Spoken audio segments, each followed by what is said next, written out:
And then already the last startup pitch of the sustainability session, we welcome Toon Powels, who's telling us all about fit things. And indeed, fit things is about how do you fit things into something, meaning packaging. So they have a packaging solution that allows you to create perfectly fitting cardboard boxes around your products. So good luck.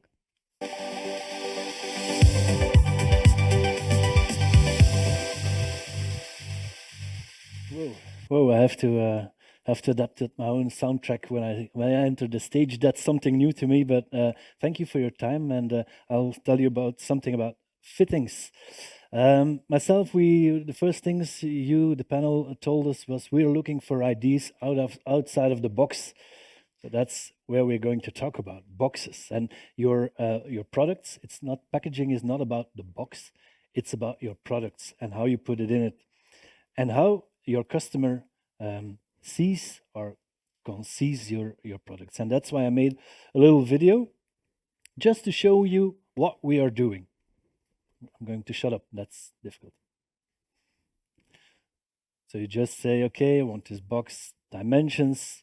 A machine automatically starts with a big laser cutter, cut out the pattern of the box. It's kids stuff. That's what we wanted to show you to construct it. And voila, you have the perfectly fitting box. That's a bit what we're doing. But it's not easy. Life is not easy. We know it. Packaging is not easy either. Um, when you look at this is in fact the result when you are putting your products and sending it to your customer. This is the first thing he sees in the best case because you're investing millions on the right kind of color gray and you're hiring marketing solutions and you're making content and telling stories about what you're doing, but this is what your customer sees. Well, and if he sees this one, that's even worse because that is what we are getting, single-use plastics. And sometimes your customer thinks, okay, I'm not your garbage bin. Certainly if this is in it. And I see people chuckling because that is really what we are getting in our boxes. I don't think there's anybody in this room who haven't seen a box like this. Even worse is this case. And then it all gets very, very expensive because your image is ruined. It's like used. I mean, nothing wrong with the guys from Post.nl. I shouldn't laugh with them. They have difficult times for the moment. Excuse me for not doing that. But okay, those guys are not always that subtle with our beloved goods. So that is what we're getting. And that means that your customer has to resend your package. You have to throw everything away. You have to repack it and you have administration and it becomes very, very, very expensive. So there are a lot of averages and numbers don't tell anything.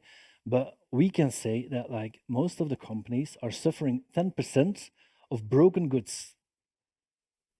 That's where our margins are flying out of the door. So that's a big problem.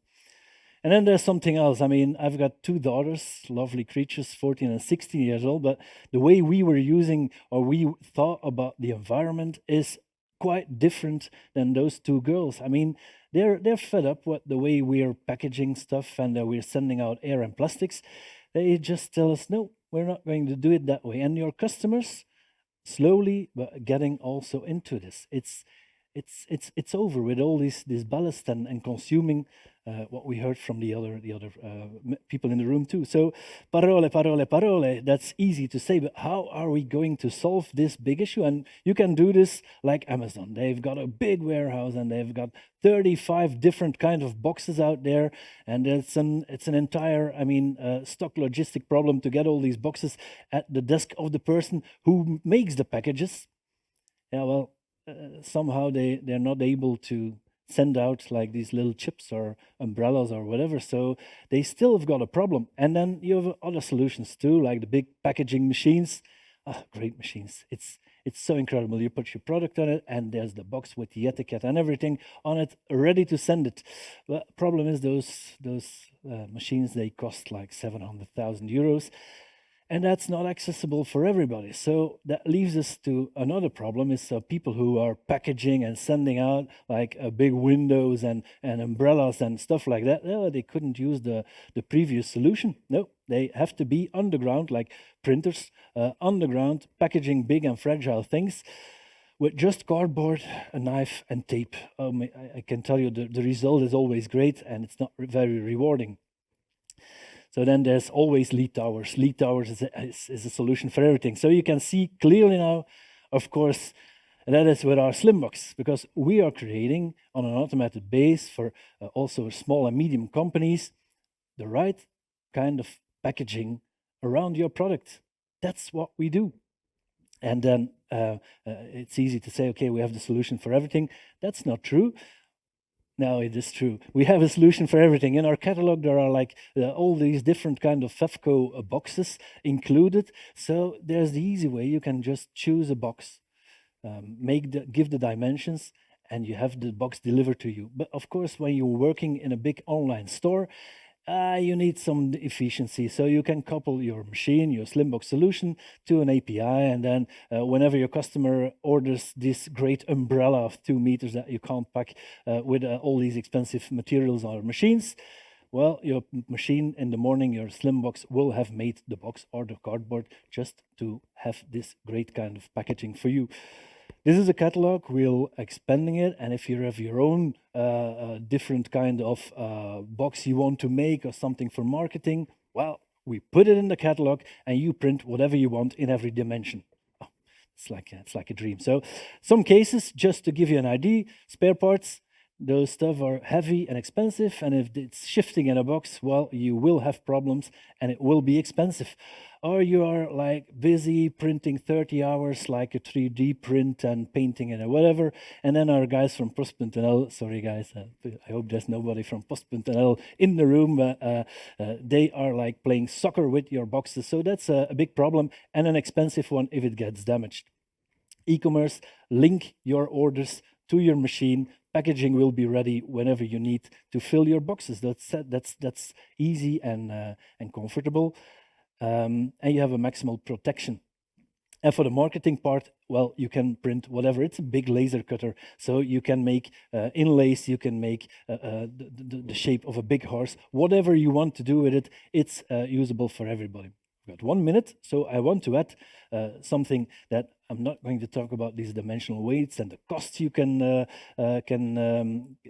reduce. But what is the biggest one is the return to sender. Because we had guys from the TU Delft who were calculating our solution. What is the big advantage in what you are doing? And they said, okay, you have different inputs, you have the cardboard, you have the filling materials. These all have a big impact on your sustainability. But for your Slimbox, what is the difference?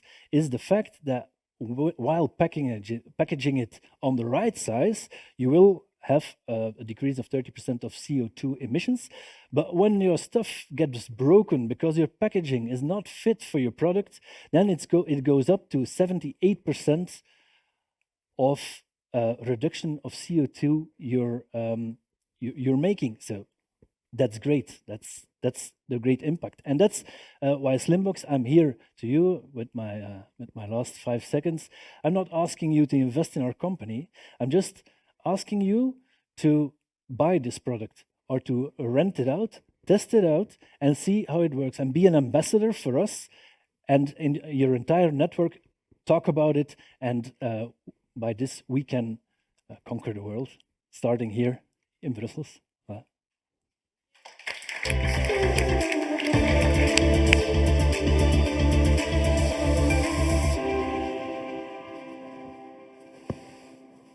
All right, well, thank you. I just want to check my understanding of what you're offering. Your primary customer will be SMEs mostly? Yes. So what sort of scale are you looking at? I mean, quantities? Well, we have a solution for a lot of problems that are in the field of packaging. So that could be also big companies like yours. I mean, we had in the past, we had questions from AB InBev, for instance, just to do the prototyping of their boxes. That was, for instance, a use they could do it, or a VPK packaging, you know, the cardboard, to make testing samples, because our solution is very easy. But the problem is that it's very hard to get in contact with those people. For instance, AB InBev, we had talks, we invested time in a demo, and then afterwards we tried to contact these people, and it was impossible to contact. So that's why we are advising to smaller and medium companies who believe in this idea or are willing to change the process of packaging, because you know, when you're used just to have some different boxes, throw everything in it and send it out, that's easy because it's the procedure you're always following. But if those people think, okay, I want to be more sustainable, it has to cost less, and I believe in this, well, they just rent out one of our Slimboxes, and the lead time of this procedure is much shorter. And that's why we're advising those medium companies. Yeah, because you talk about cost, and I understand if you use less cardboard, you're going to spend less in theory. But also, having worked a few years in packaging myself, certainly for the size of businesses we run, scale is everything. Yes. So also wanted to understand. So I love the thought on prototyping, rapid prototyping, finding custom solution. That would be great. But for scale, in when we talk tens of millions of units, I'm not sure. No, that's not what we're doing. If you're having always the same product and you need for this 10,000 boxes, order them at the Smith, whatever. But we see a lot of customers with e-commerce that started on a bol.com platform, Amazon, whatever. They have a warehouse with maybe 1,000 products, and they're sending it out. And sometimes it's a mirror, and the other time it's like a little statue or a furniture like this. But they don't have the possibilities, like, for instance, an Amazon, to have 35 different kind of boxes, or to produce for every product they make, to produce its own packaging. And that's what they do in our system. You create a favorite, product 55555, you push the button, or your client orders it, and the right kind of box is coming out of the machine. Or if you're talking about big structures, for instance, IKEA, those guys, they have a lot of products that are brought back to the shops. So, these big kind of cardboards, that's no way of repacking them or to put them back in the stocks. So what you can do, you can scan the code of the product. We automatically know, okay, this is the kind of box or cardboard we need. It starts printing, and you can package it back to the warehouse, and you have a problem solved. You don't have to throw away all these goods. So there's a lot of applications to it, but it's not a solution for everybody. I wished we had that, but that's not what we do. I do have one point. Thanks, I would say, for the presentation. Is inspiring, especially with reduction of raw material utilization. I do have the question on what makes you think that the future of tertiary packaging is one way? Like the future of? Tertiary packaging, boxes, cardboard boxes, the one that you showed in your example is one way. So a linear model of course, it can be recycled as well, but we all know paper has the highest water utilization of all packaging product.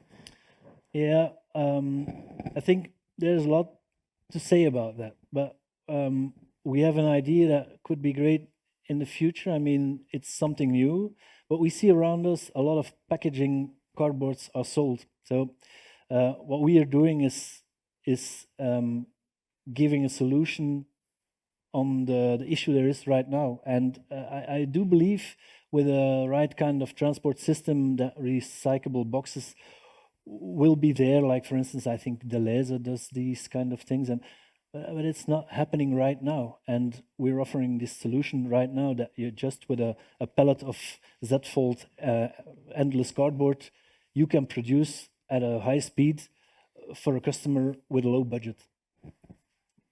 But I understand what you're saying, yes. No, good point. Final question, maybe? Tessa? Do customers lease the Slimbox machine, or do they actually buy it? Well, we lease it here in Belgium and the Netherlands.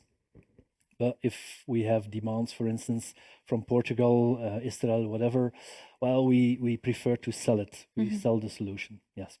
Okay. Natalie, maybe one final. Yeah, how many customers do you already have? How many pilot plans or pilots have you already executed? In 2018, we started with the Slimbox 1, and okay, we can call this the Slimbox 2. We sold it to, I think, 50 different customers in 7 different countries. And we had like remarks. It was not easy enough not fast enough to do this production. There was too much maintenance. There were some issues. We solved those, and in Q4 we are delivering these machines. So they are being built right now. So for this machine, the upgrade, the Slimbox 2.0, it's an old kind of way of saying it. We have no customers until right now, but I hope after this that I told you that right now, you will book online a demo. We'll show it what we can do. We'll show what we could do for your issues on packaging, and then we see if we can do business together. Thank you, Toon. Big round of applause.